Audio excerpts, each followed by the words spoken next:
Magandang araw po sa lahat. Welcome po sa Jojo Abellano YouTube channel. Sa mga nagre-request po sa akin ng pag-install ng oil cooler, well, ito na po yung video na i-promise ko sa inyo. Paano natin install ang oil cooler sa motor, especially sa LZ. Well, samahan niyo po ako sa video ko na to para kahit konti may i-share akong kaalaman sa inyo. And subscribe na rin po sa Jojo Abellano YouTube channel, at yung mga nag-subscribe, maraming salamat po. Well, gawa na tayong video ulit. Simulan po natin yung pag-assemble sa fittings o sa mga hose, sa hydraulic hose ng oil cooler natin. By the way, ito po pala yung mga parts nito.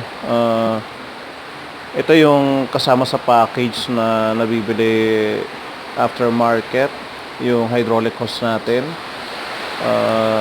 banjo bolt. Siguraduhin po natin na pag kinabit yung banjo bolt is meron siyang rubber washer, kasi ito yung sealed sa dito sa fittings na to para hindi tumagas.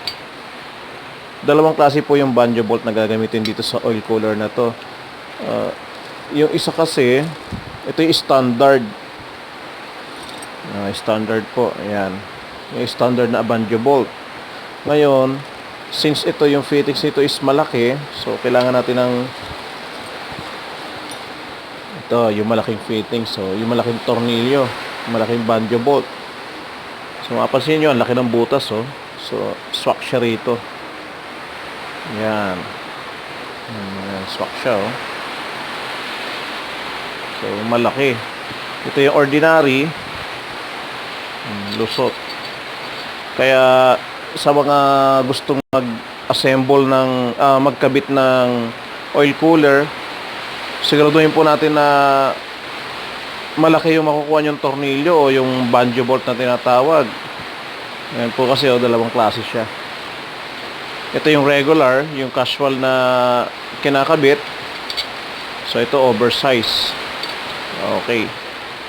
Ngayon, meron pong nagkakabit ng hydraulic hose. Well, actually ito pampreno po ito yung sa caliper. So papansin po natin maliit yung butas. Ayun yung butas, oh.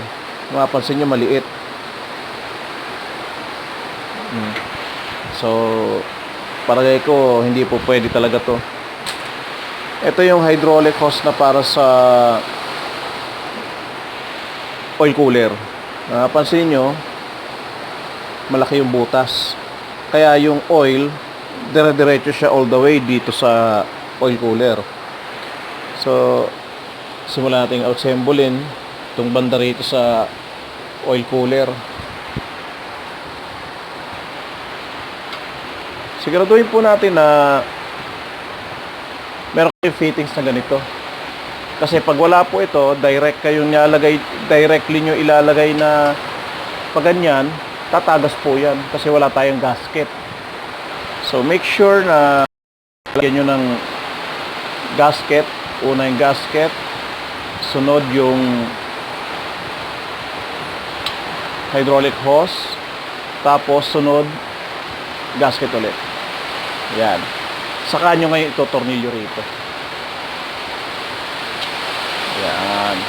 Teka.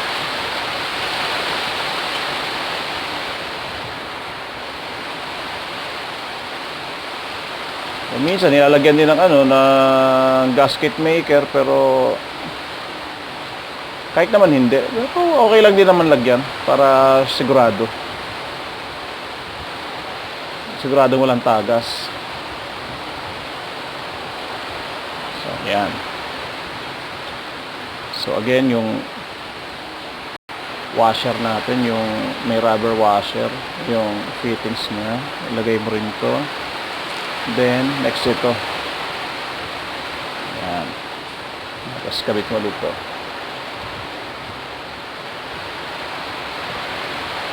Siguraduhin po natin na nakaayon yung thread. Kasi baka mamaya persahin natin, wala yung ng thread, mapudpod. Tatagas po yan. Hindi natin sayang yung oil cooler. Kapag nagkamali tayo ng salpak ng thread or naipuwersa natin.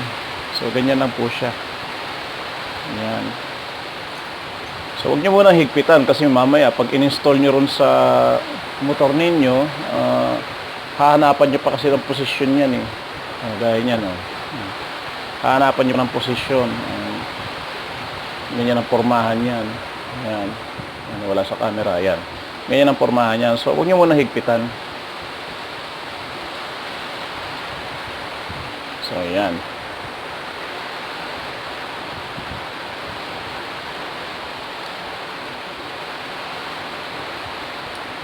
Medyo makunat yung hose nya. So, okay. Ngayon, same procedure pa rin.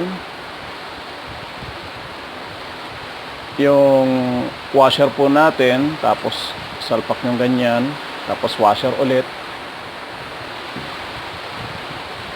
Ayan. Ito yung oil cap natin. Rekta mong ganyan. Ngayon, question, baka paano lang pag nagkabaliktaran?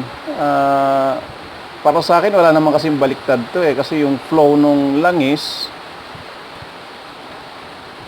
yun naman ang masusunod.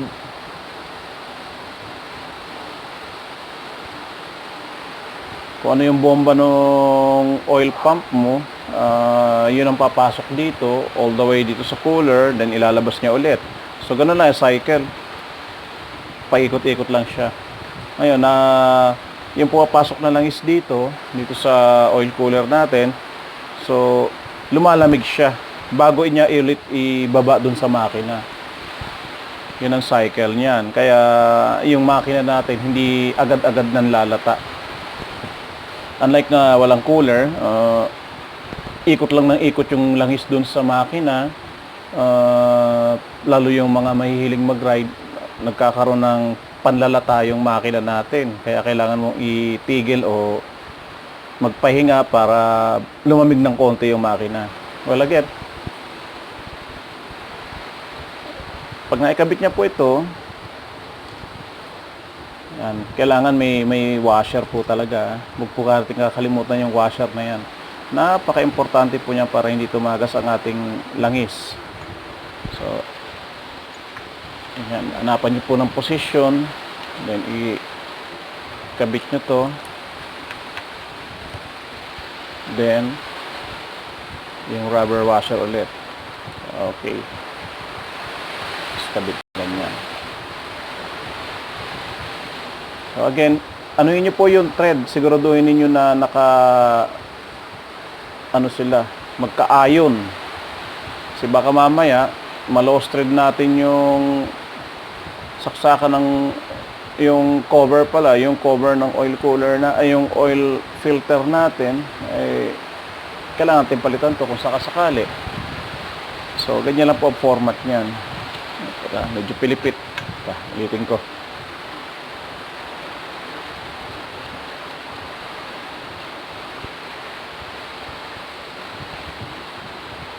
Yan.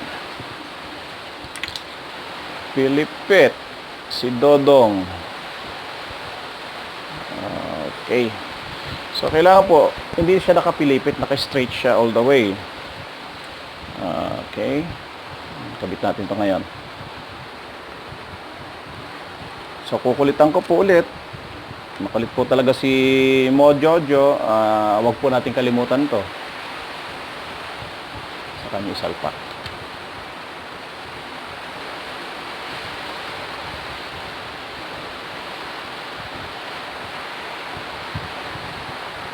Ayan. So, naka-assemble na siya. So, yung paghihigpit po natin, wag po natin masyadong yung galit na galit sa paghihigpit ng tornilyo at baka ma-lost thread po ito. Kasi alloy po yan. Yung tamang higpit lang na ano. So, ayan. Naka-forma na siya. Ayan. Well, by the way, ito po yung kasama sa sa package na to. Ngayon, question. Sergio, i-install ko sa SA. Hindi naman kasukat tong ano na to. Itong fuel cover na oil filter cover na to. So, hindi sukat. Okay. So yun po yung typical na tanong. Ito po yung yung kasama sa package. So ang choice po natin diyan, tanggalin natin 'to.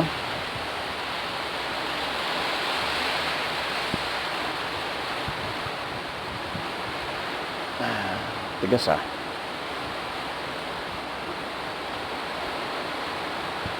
So ito po yung gagawin natin. Since ito hindi kasya ron sa stock ng yung cover ng oil filter, yung SA na motor. So ito po yung stock na cover niya. So pag ginanyan mo, hindi nga naman talaga siya fit kasi hindi siya pang SA. Ayan, kasi meron siya nakaganto, meron nakausli. So gagawin po natin dyan, pwede nyo ipa-machine shop to, or kung meron kayong hand tap o barena, butasan nyo po ito, itong parte na to tsaka to, butasan nyo po yan, then gumamit kayo ng hand tap para i-retread to. Ayan, lalagyan mo ng thread, bubutasin mo na ng barena, then i-retread mo. Ingat po sa pagbubutas kasi baka mamaya magalusa natin yung magasgas tong bandang parte na to, tatagas po ang langis natin. So gaya po ng sistema na to, butas dito, butas dito. So ang bubutasan natin dito, itong part na to at itong part na to. Okay, copy po ba yon? Okay, ito yung nabutasan na. Gaya ng sinabi ko, yung part na to tsaka yung part na to, yan ang bubutasan para may pasok to rito. Ayan. So again, ingat po sa pagbubutas, o mas maganda kung ipa-machine shop po ninyo para mas accurate yung pagbubutas at yung pagtitread, or pa-build upan nyo po ito para mas kumapal. Ngayon ang pag-build up po ay sa machine shop po yan. Pero kung meron naman kayong tools, meron kayong hand tap, yung pan-thread, pwede nyo na po i-DIY yan. By the way, yung DIY is do it yourself. Yun po ang meaning nun. Kasi may nagtatanong sa akin, Sergio, ano ba yung DIY? Wala lang, nasabi ko lang. So pag nabutasan po natin, i-thread, lagyan ng thread, by using hand tap. Kailangan po yung pagti-thread natin is wag po galaw-galaw, yung galaw ng gano'n kasi kakainin po ng hand tap yung aluminum na to. So mawawala sa align yung thread natin pag hindi accurate yung pagpihit mo, yung pagpihit na gano'n is galaw ng gano'n. So ingat po sa ganung sistema. So ito, bintasan ko na. Ayan. May thread na siya. Ngayon, kakabit na natin to. So ang pagkakabit, ganyan lang din po. Ayan. Oops. Washer. Tapos kabit. Huwag nyo na muna higpitan kasi i-install pa natin dun sa motor. So ayan na po. Yan, tama lang muna para ayan. So ulitin ko po, kung hindi nyo po kayang butasan ito, ipa-machine shop nyo na lang para hindi na kayo bibili ng pyesa na to, ng tools na to. Dalhin nyo sa machine shop, pabutasan ninyo, pa-thread ninyo, tapos kailangan po dala-dala nyo yung tornilyo para alam nung gagawa yung size ng butas na ilalagay niya doon, nung gagawin niya, yung butas na gagawin niya rito sa cover na to. So ganyan lang po siya. Ayan, yan ang sistema.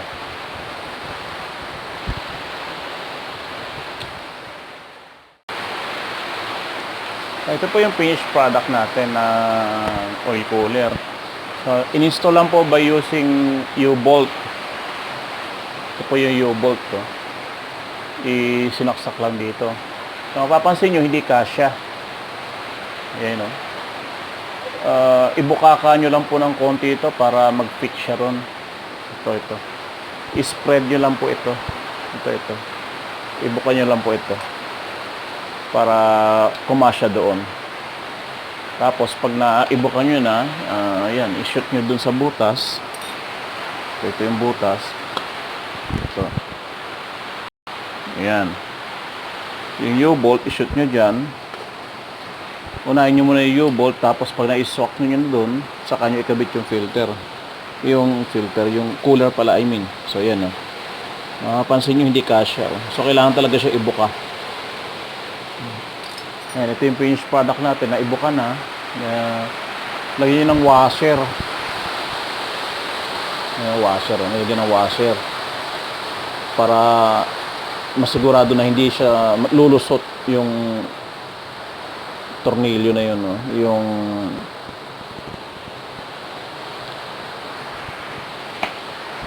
So, yan siya. So, yung hose natin, ito hydraulic hose din to, pero kulay itim siya para shinortcut ko na lang para hindi masyadong humaba yung video natin. So, hanapan nyo siya ng paling. Siguraduhin po natin hindi sasayad sa elbow ng tambucho. Yan. Kasi masusunog yan. Pag masusunog yan, tatagas ng langis. So, ingatan po natin. So, nilagyan ko siya ng cable tie. Yan, naka-cable tie. Para hindi siya sumabit doon. Next, pagpaling ko dito, kumuha ako ng plain sheet. Stainless to. Pwede namang yero o ano ba. Basta kailangan yung i-fix na ganyan para hindi siya papalag-palag na ganun pag tumatakbo ka na. Ito, meron akong stainless na plain sheet. So, kinlamp ko lang siya dun. Then, tinornilyo ko rito. Tapos, all the way dito, ito yung cup, yung oil filter cup natin. So yan, swak siya doon, no? Na tornilyo siya na maganda. So ganun lang po ang pag-i-install niya. Well, again, wag natin kalimutan yung washer na may goma. Tapos once na hinigpitan po ninyo ito, wag po masyado mahigpit. I mean, tamang-tamang higpit lang. Kasi baka ma-lost thread natin yung nilagyan natin ng thread doon para pumasok ng bungee bolt. So, tamang-tamang higpit lang para hindi siya ma-lost thread. Tapos, pag nag-change oil ka, wag po tanggalin to. Kasi kumaga permanent na siya, wag mo na siyang gagalawin. Kasi every now and then na binubuksan to, malo-lost thread yung kinakapitan ng bungee bolt. So, will cause, magko-cause ng tagas. Kaya, pag nag-change tayo, ito lang tornilyo na to ang tatanggalin. Yung tatlong tornilyo, ito hindi nagagalawin. So, nagkakaintindihan po tayo ron. Ito, naka-fix na siya, wag nang gagalawin. So, pag tinanggal nyo to, halimbawa, nag-change oil, tanggalin yung tatlong tornilyo, ilay-ilay nyo lang somewhere, banda rito, wag gagalawin to. Okay? Para maiwasan natin yung tagas. So, mapapansin nyo, walang tagas yun. Kasi, hindi ko siya ginagalaw pag nag-change oil ako.